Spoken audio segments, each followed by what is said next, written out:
Today we face the question of should we stay together just for the kids? My name is Lee Balkum and I'm the Internet's leading marriage expert, and I'm telling you this is one of those tough questions that comes up over and over again. And I will also say that today I'm giving you my opinion. My opinion is this. No, you should not just stay together for the kids, but it is a good start. Couples with children do, and this is my opinion, they do have an obligation to try to hold the family together. They chose to start a family, and that family has some obligations, and this is when the responsibility of marriage kicks in. Couples with children do, in my opinion, have an obligation to try to hold the family together. That doesn't mean that you are sentenced to a life of unhappiness. We often have this dichotomy of either we save the marriage or stay together for the kids, or we go our separate ways, which leaves out a third option.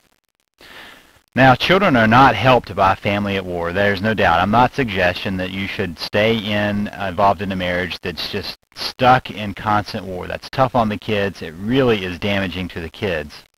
That said, divorces do harm children.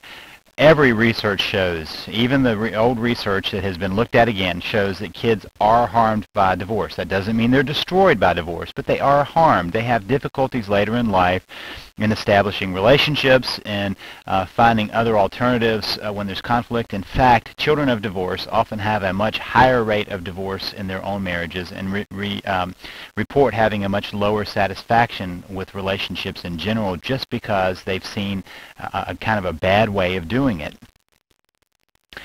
Now, let's just say this. Let's let children be the glue of the relationship and that holds the family together. And then from there you continue to work to try to find a happy marriage. And that's the third option. It's not just to either stay in a marriage and be unhappy or leave the marriage. The other option is to stay in the marriage and work until you have a relationship, a marriage that you would treasure, one that you would want to hold together regardless of what happens to the kids. Because let's face it, one day those kids are going to grow up and they're going to leave the house, and then you have to face each other. So the time is now to start trying to figure out how to choose that third option. How do you put together a marriage that you would treasure for the rest of your life, regardless of the kids?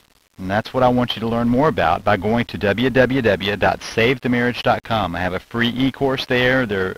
You also can continue to watch these videos, but there are lots of resources at www.savethemarriage.com. Go find out how you can stay because of the kids and have a marriage that you would treasure for the rest of your life.